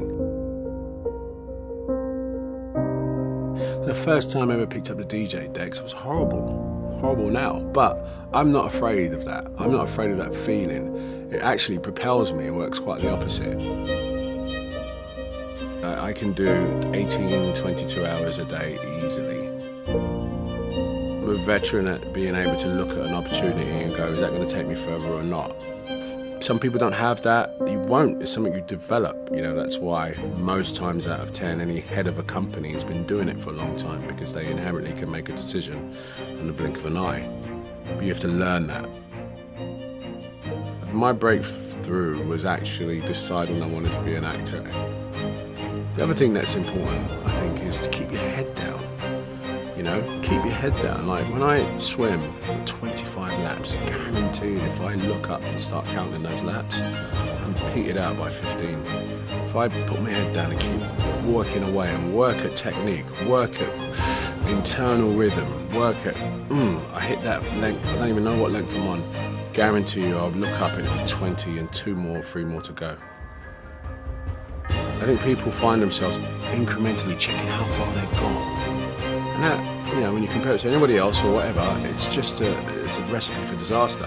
Just keep banging on, you know, that's the most important.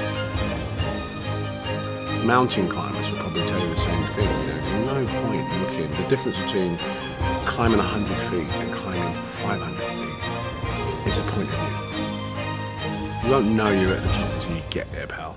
And that's what you need to remember. Just don't look down. It changed my life. It turned my dreams into a reality. It gave me an actual, tangible target to go, oh, actually, I could do this. That was my biggest breakthrough. Of course, there have been numerous breakthroughs over my career and my life, which I'm all proud of, but none so much as that realization that I want to be an actor. Know what your target is. Don't guess it. Be as clued up as the next man, because that's your petrol. That's your fuel to get you moving. If you don't know where you're going, what your targets are, you're never going to get there. Period. Work hard, sleep less. Why do you want to work out? What is your goal? The most important thing is that you have a vision, that you have a goal. Because without that vision and without that goal, again, you're drifting around and you're never going to end up anywhere. people don't become successful just by accident. You know, I mean, maybe the guy that found gold in California and started the gold rush, but don't count on that. That's the one in a lifetime kind of a situation. So you got to really have a specific goal. And to me, to have that vision that I want to be Mr. Universe, that I want to be the greatest bodybuilder of all time. That was a great vision, and that specifically to look like Reg Park and to be up there on that stage and to lift the trophy overhead and to win the championship over and over and over again. So that was a great goal. You have to have a goal. Now, it doesn't have to be that specific goal, but it has to have some goal. This is why I always recommend to people, sit down, take your time, and start thinking about, why do you want to work out? What is your goal? And that can be as crazy as it is. It could be, you know, I want to impress girls. If that's your goal, so be it, but it motivates you. It could be that you're emulating a certain, you know, bodybuilder or a certain football player, a certain boxer, whatever it is. Have those pictures put all over the wall like I did when I was a kid. I put pictures of Reg Park and of Sonny Liston, of boxers and of Ali and of powerlifters and weightlifters all over my bedroom, you know, wall. So that every day when I go to sleep, every day when I wake up, I look at those pictures and they motivate me. You need that motivation, and then therefore you have this kind of imprint in front of you all the time, and you know exactly what you're chasing. People always come up to me and says, why are you smiling? You're working out 5 hours a day. You're doing the same as the other guys, but the other guys have a sour face. They're pissed off that they have to do another rep or another set or something. I looked forward to another 1,000 reps of sit-ups. I looked forward to another 500 pounds of leg press or squat. I looked forward to doing more and more curls until my arms fall off. Why? Because I knew that every rep that I did and every set that I did and more weights that I lifted, I get one step closer to turning that vision into reality. So I was turned on by that. I was excited. I couldn't wait to get to the gym.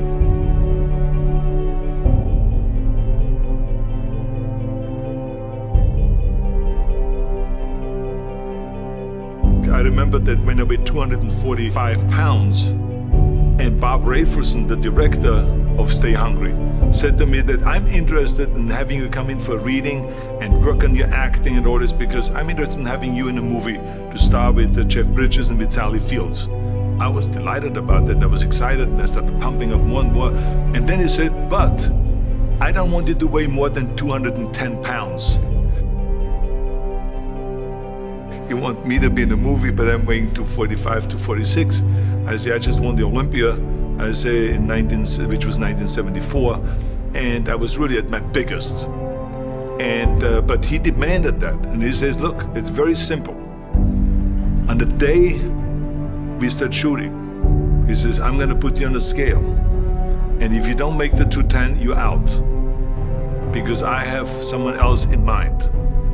And I worked on it. I started visualizing myself very clearly as a lean athlete, because that's the only way I could lose that weight and all of a sudden get interested in running more, because up until that point I ran like 3 miles after training or before training or whatever, but now all of a sudden it was 5 miles, 6 miles, 7 miles, 8 miles, and they even ran mini marathons in order to lose the weight, and I did everything with high reps, and I was watching my diet, what I eat and all those kind of things. But the day before, I remember we were in Birmingham, Alabama. The day before I was at the YMCA with Bob Rafelson. He was swimming and I was working out, and I was running. There was a track there and I was running. He says, let's step on the scale. And I stepped on the scale and I weighed 209. So it just shows you what is possible if you visualize exactly what you want to look like.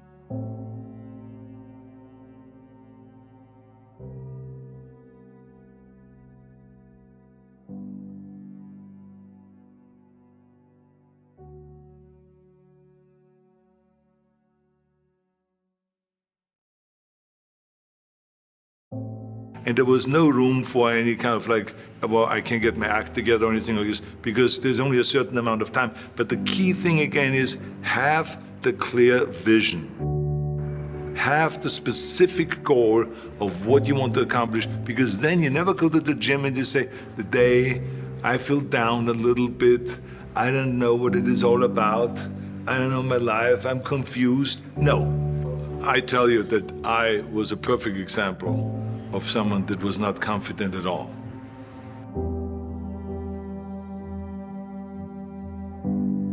I mean, when I was a kid, I was just like any other kid. I had my hang-ups and problems and all this. But when I joined the weightlifting club and I won my first little trophy because I did the best clean and jerk, and then we went to another meet and I won another little trophy, I started feeling like somebody. But the bottom line is, everyone can use the same method, because I used it in politics, I used it in making money, I used it in everything that I've done in the movie business. When you have one little victory, little victories add up, and that is what gives you then ultimately confidence. Well, for me, the most important thing always to have a deadline. So when I, for instance, had a competition, and let's say the competition was in the middle of September, and it was now beginning of summer, so there was no more time to screw around. So there was the time now to get going on a diet, to get going with the training, to not slack off at all, because there was a deadline there. The day of the competition, I had to be in the best shape possible. And I knew that if I come to the competition and I lose because I did not schedule my training the proper way, or I didn't have the right frame of mind, or I didn't give everything, literally worked my butt off, I would be just so angry. So I never wanted to be in that situation. So this is why it was very important to pick that time and to say, this is when I have to be in top shape, and then I work towards that. But it's not just with the competition. I mean, it's the same in the movie business. I mean, to me, it was always a big advantage when I said, okay, my movie starts on April 1, and I have now 3 months, so I have to get really in great shape. So you pick those times. It could also be that you have no movie, and you have no Mr. Olympia, or no Mr. America, no Mr. Universe coming up, or any of those things. But you say to yourself, the summer starts in June. I'm gonna go to the beach in June, and at that time, I want to be in great shape. So that creates an urgency that makes you really start training hard and taking it seriously. Because if you don't have a specific plan, then you wander around. I mean, you can have, as I've told you many times, the best ship or the best plane in the world, but if you don't have a specific goal where you want to go and when you want to get there, you just drift around and you never get anywhere. So this is why it is so important to create that urgency and have a specific time when you want to be in shape. Well, I mean, look, everyone has a problem with time. But the day has 24 hours, and we sleep 6. Now, I know there's some out there that say, whoa, I need 8. Well, I say just sleep a little faster.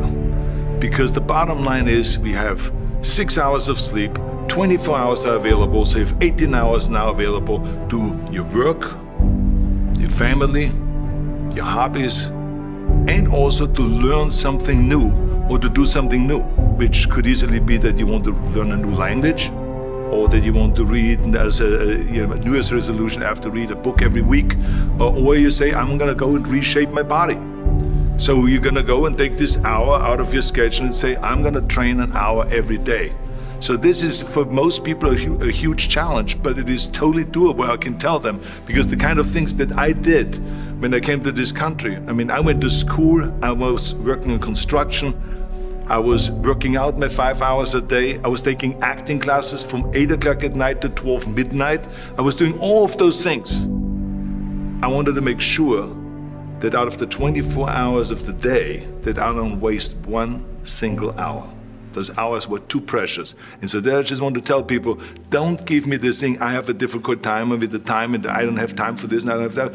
You have time, you make the time.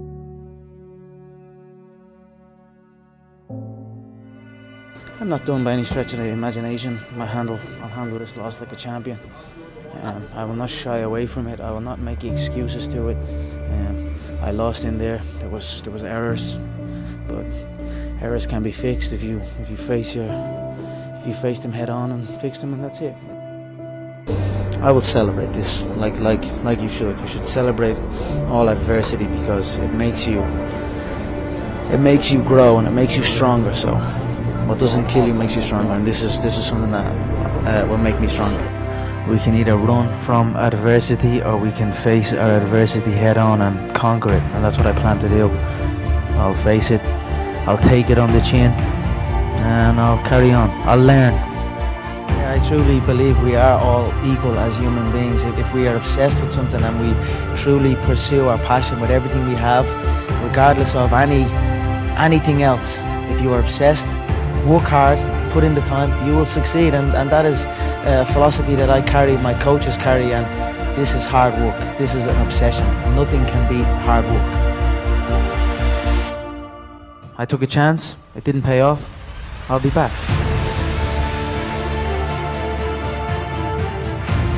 I will be where I want to be. I'm 100% confident that I will make it to the top. I have the skills, I have the dedication. It will happen, and I'll let you know when it happens.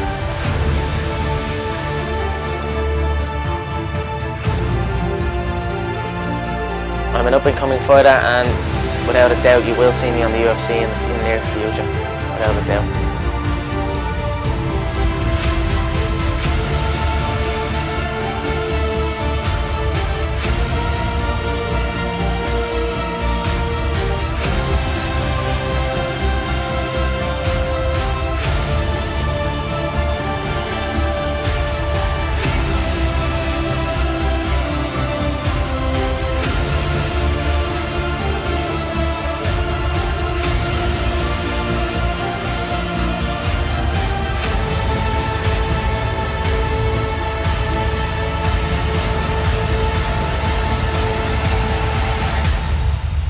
When the history books are written, I show up.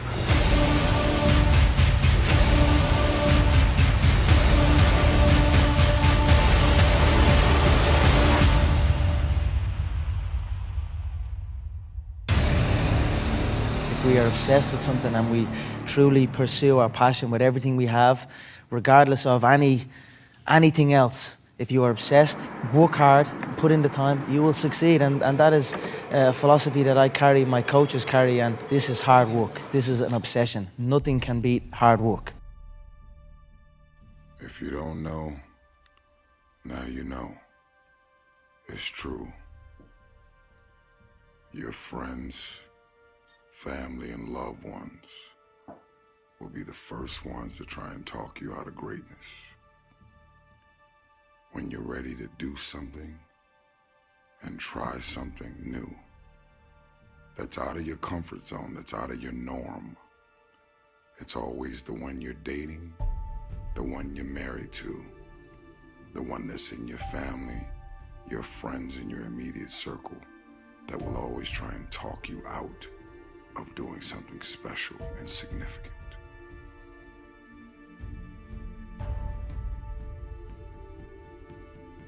Walk into bold and uncomfortable doors without having fear and rejection, without having fear of the word no.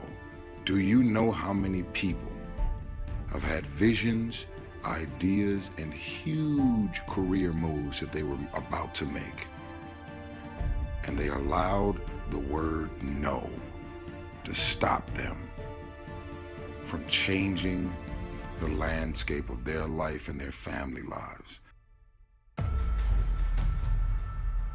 So many people are afraid of rejection and the word no. It is the saddest shit I've ever witnessed in my life. So I no longer have fear of rejection. I no longer have fear of the word no. I no longer give power to the word no. I could care less about you rejecting me, disowning me, me having visions and ideas and you not seeing what I see. I see what's not there. Only those that can see the invisible can do the impossible. I see what's not there. I have visions. My visions are bold and unapologetic.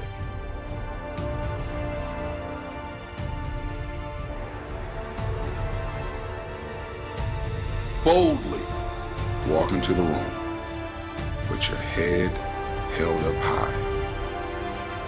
And if they don't get it, laugh about it. Don't disown your ideas because they're disowning your ideas. Don't lose confidence in your ideas because they don't have confidence in your ideas.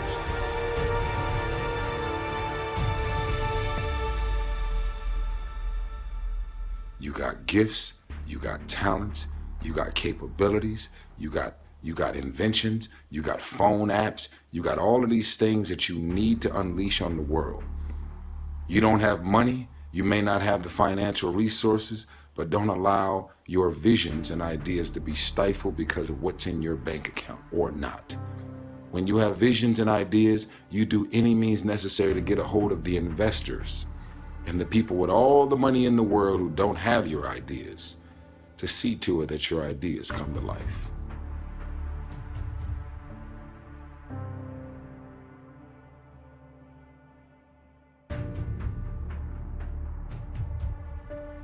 I am so proud of you already, because only a chosen few will hear this message, and you're going to reactivate the beast inside of you and move on those visions, ideas, and inventions.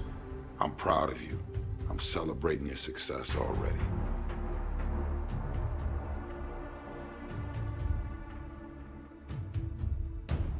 What is the secret of achieving goals?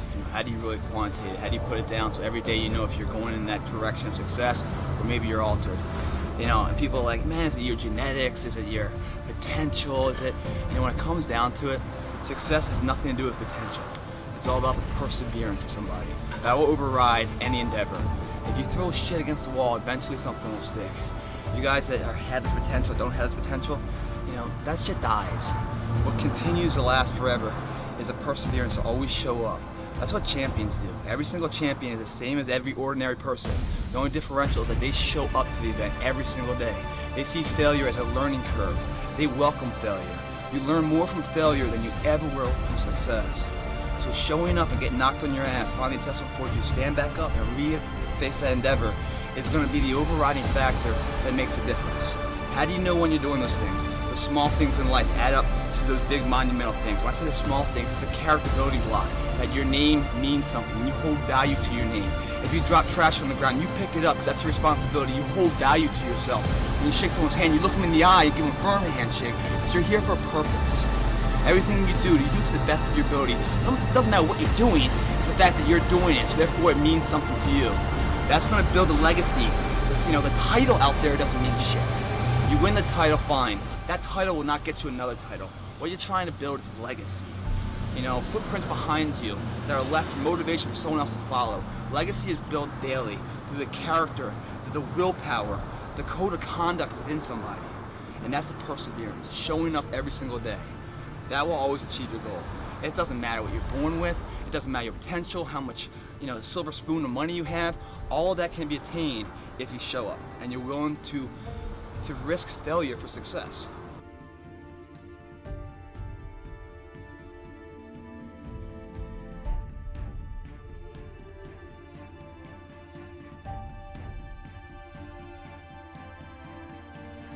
I want to introduce y'all to this very simple concept.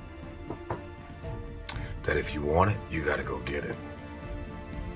Some of y'all got this concept of what you want to accomplish. Some of y'all are motivated by broke. I'm broke, I'm stuck, I'm fucked up, I can't do nothing. Some of y'all are motivated by just wanting to accomplish the things that you want to accomplish. Other folks are motivated by materialistic things. It's a very simple concept. If you want it, you gotta go get it. And what does that mean? It means that you trying to convince me or anybody else that you want to get it when you partying all week. As soon as you get any kind of money, you buying a bunch of shit that you really can't afford. What you got the latest iPhone for? See, everything about what you're doing and the moves that you're making is getting in the way of the big picture. Everything. You still clubbing, you still partying, you still popping bottles with models. You doing the most already, and you ain't even on. You trying to convince everybody around you that you on, but you not on. You know the truth, and I know the truth. You ain't on. Most of the people who really ain't got it, they go out of their way to try and show people that they have it.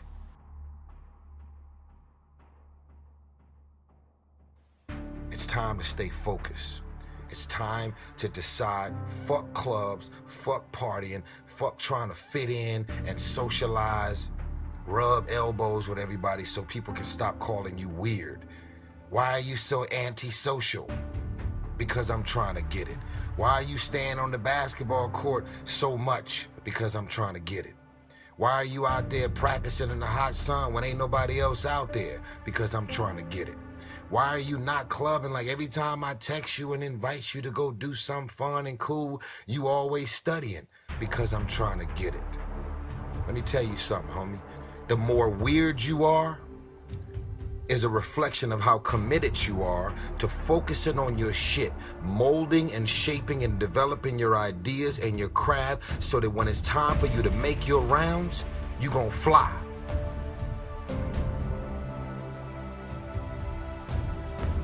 You still got work to do. Stay on that basketball court. Stay on that football field. Fuck all the homies texting and calling and trying to make you feel bad about being so focused. It's grind season, homie. It's not about today. It's about the future. You do the work now. Do the work now. And all of the shit that you could ever want to do for your family, your kids, your loved ones, it's all going to be on a whole nother stratosphere.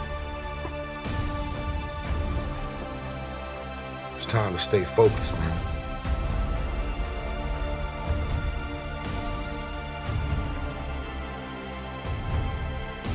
This is what I hope. I hope this video makes you uncomfortable. Because I look at this as a mirror. You get to look yourself in the mirror and ask hard and tough questions. What am I doing every single day with my life? Creating obstacles, challenges, and distractions for myself. I am so proud of you already, because only a chosen few will hear this message, and you're gonna reactivate the beast inside of you and move on those visions, ideas, and inventions. I'm proud of you. I'm celebrating your success already.